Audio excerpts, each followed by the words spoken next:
joué énormément. Je voudrais commencer par vraiment féliciter l'équipe. On a vu un très beau visage de l'Olympique Lyonnais ce soir. Vraiment très fier de la performance de notre équipe. Le coach a fait un grand match aussi, tactiquement. J'ai trouvé que l'équipe a posé des problèmes au PSG. Et ce soir, il y a vraiment de déception parce qu'on considère qu'il y a des fautes d'arbitrage importantes. Et encore une fois, on est dans l'incompréhension totale. Qu'est-ce qu'il faut dire? Qu'est-ce que vous reprochez le plus? Écoutez, penalty de Zabarni, il y a une main qui est claire. À mon avis, on a vu les ralentis. Sur Taner Tessman, il y a une faute, il touche le genou, c'est flagrant. À un moment donné, je ne sais pas ce qu'il faut faire. On a tout essayé, on a discuté, on a échangé avec eux, on a même été les voir, mais ça continue, on ne comprend pas. Il y a un vrai problème de cohérence dans l'arbitrage, mais ça on le répète tous les week-ends. Il n'y a pas que nous, hein. Je regarde le match d'hier de Monaco-Lens, penalty pour Monaco incompréhensible, carton rouge pour Monaco incompréhensible. Écoutez, à un moment donné, il faut se poser des questions. À un moment donné, il va falloir sûrement s'asseoir autour d'une table et réfléchir de notre arbitrage, parce que tous les week-ends, ce n'est pas que nous.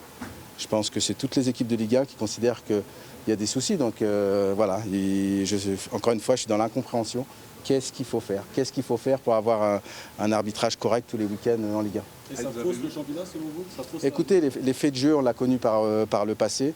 Je vais revenir par exemple sur le match de Rennes. Oui, exactement. On aura probablement des points supplémentaires. Et ce soir, encore une fois, l'arbitrage de M. Bastien est une catastrophe. Est-ce que vous l'avez vu? Non, je ne l'ai pas vu là après le match, mais bon, de toute façon, ils ne disent jamais rien, c'est jamais de leur faute. Et lundi, la semaine commencera sans problème. Il y a le rouge de Rennes, il y a aussi Amner qui pouvait être jugé un peu sévère à Paris FC. C'est la première fois que vous, les dirigeants lyonnais, vous montez au créneau cette saison. Non, exactement. C'est parce que ça commence à faire beaucoup. Encore une fois, qu'est-ce qu'on peut faire? Qu'est-ce qu'on doit faire? On a tout essayé. On a essayé l'échange, on a été les voir, ils nous expliquent des choses. Et là voilà, ça commence à faire beaucoup pour nous. On se bat avec nos moyens en ce moment, c'est pas facile. On n'a pas un effectif pléthorique et on nous met des cartons rouges encore une fois. Quand je vois le dernier match de Strasbourg, il a fallu 5 minutes pour expulser le joueur de Strasbourg pour un attentat sur Malik Fofana. Écoutez, c'est ce que je ne comprends pas. Pourquoi sur la faute de Taner Tessman, la VAR n'appelle pas M. Bastien? Pareil, on ne comprend pas. Non, écoutez, énormément de déception, mais au-delà de ça, c'est de l'incompréhension totale au vu de l'arbitrage de ce soir. Merci tout le monde. Clinton, comment on réagit après cette défaite? On a l'impression d'avoir vu un immense match. Vous nous avez fait énormément plaisir, mais au final, c'est une défaite ce soir. Ouais, c'est une défaite cruelle. Il y a beaucoup de déception du côté lyonnais, puisque je pense que ce soir, on a pu regarder le PSG droit dans les yeux. Comme je l'avais dit en conférence de presse, malgré notre effectif qui est moins étoffé que les autres, aujourd'hui on a montré qu'on avait encore des ressources, qu'on ne va rien lâcher, on va continuer à se battre. Parce que c'est vrai qu'on voit beaucoup d'équipes contre le PSG mettre le bus, comme on dit. Vous avez joué, vous avez proposé du jeu, vous avez mis des très jolis buts. Et au final, il y a ce but à la fin à 10 contre 11 qui nous fait très mal. Non, c'est ce que je pense qu'il faut faire contre eux. Avoir le courage et surtout la confiance de jouer. Puisqu'on a les qualités, on sait qu'on peut jouer, on sait qu'on peut mettre en difficulté n'importe quelle équipe ici en Ligue 1. Donc notre but c'était de jouer, de pouvoir profiter aussi des espaces qu'il laissait derrière. Et c'est ce qui nous a permis aujourd'hui de pouvoir inscrire ces buts ce soir. Quel était le sentiment dans le vestiaire après le match? J'imagine énormément de déception, même de la frustration, avec les décisions aussi qui n'ont pas été en votre faveur. Il y a beaucoup de déception aussi. Je parle là, je suis à chaud. Si je vous dis les choses, ça ne sera pas très bien de ma part, mais il y a beaucoup de choses qui se sont passées pendant le match qui pour moi sont encore incompréhensibles. J'arrive pas à comprendre, mais c'est fait. De toute façon, on ne pourra rien y changer, mais c'est important de le dire qu'il faut absolument que ça change.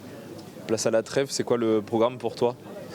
Place à la trêve, là, le programme, en tout cas, c'est essayer, parce que j'ai encore l'équipe nationale. Et là, j'ai senti un peu une petite douleur, donc je vais voir avec le doc et le doc de l'équipe nationale pour voir ce qu'on peut faire. Mais ça serait important aussi de pouvoir essayer de récupérer, parce que les matchs vont s'enchaîner. Je pense que c'est aussi important pour moi aussi de souffler. Et un dernier mot, est-ce que Tessman il vous a parlé de cette faute? Tout le monde l'a vu, sauf l'arbitre visiblement. Est-ce que il vous a parlé de ce contact? Non, il va pas en parler, mais c'est clair qu'il n'y a pas que la faute sur Tessman, il y a la faute sur Nico, il y a le penalty, il y a la main. Donc, comme je dis, il y a des décisions qui ont été prises ce soir qui sont incompréhensibles pour moi et pourtant tu as la VAR et c'est pas la première fois, mais ça tombe toujours sur nous. On va surtout pas se cacher derrière ça. Mais sur un match comme ça aussi important où il y a beaucoup d'enjeux, ça joue. Georges, je vais vous poser la même question qu'à Clinton. Qu'est-ce qu'on ressent après ce match où on a très bien joué, mais où au final on perd 3-2? On ressent cette sensation de fierté quand même parce qu'on a joué contre une équipe qui est importante, qui a des valeurs, qui nous pose des problèmes et qu'on a bien maîtrisé finalement les problèmes qu'ils nous ont posés. Après, ils marquent sur un coup franc à la fin, c'est à 10, ça peut arriver. Mais c'est surtout, on ressent aussi la même tendance depuis le début de saison. Quand on peut aller un peu plus loin, on a une troisième équipe qui fait toujours son travail contre nous. Ici, c'était, par exemple, le cas, on va parler du cas de Lille. L'arbitre était horrible, il n'était pas bien dans le match, mais il était dans les deux sens. Et tu le comprends, tu dis ok, il est perdu. Mais là, on sent qu'il a vraiment un sens du jeu. Donc il a beaucoup de fierté et frustration en même temps. Ça commence à être plus facile à digérer parce que ce n'est pas la première fois. Et voilà, mais il faut surtout garder les choses qu'on a fait bien, avec 2 jours pour préparer, même un seul jour pour préparer un match difficile. L'équipe, elle était bien structurée stratégiquement, ils ont bien respecté, rigoureux. Dans la rigueur, on n'a pas beaucoup concédé. La première occasion qu'ils ont, c'est une faute sur Rachid sur la ligne moitienne. Il y a un centre à Mailou qui joue tête dehors. Après, ils ont le but qu'on a mal géré la profondeur. Après, ils ont le deuxième but que l'arbitre il a fait un passe D. Et voilà, c'est beaucoup de situations comme cela. Mais finalement, avec ballon et sans ballon, on était dans une constance émotionnelle très importante. Quand tu perds 2-0 à la maison contre Paris, c'est facile à se dérégler. Et on a gardé parce qu'on était vraiment rigoureux et on a revenu dans le match. On a fait quelque chose de difficile à faire. Et finalement, on n'a pas réussi à garder. C'est encore plus frustrant de perdre comme ça parce qu'on voit certaines équipes, comme je prends l'exemple de Nice qui avait joué contre le Paris Saint-Germain en défendant pendant 90 minutes, en encaissant ce but à la fin. Nous, vous aviez promis du jeu, on a produit du jeu et on a mis 2 buts magnifiques ce soir. C'est frustrant, chacun a son style et le plus important, et c'est ça que le foot il est beau à cause de ça, parce que c'est pluriel, la façon comme chacun s'amuse, la façon comme chacun vit le foot, il sent le foot, c'est différent et toutes les stratégies sont valables.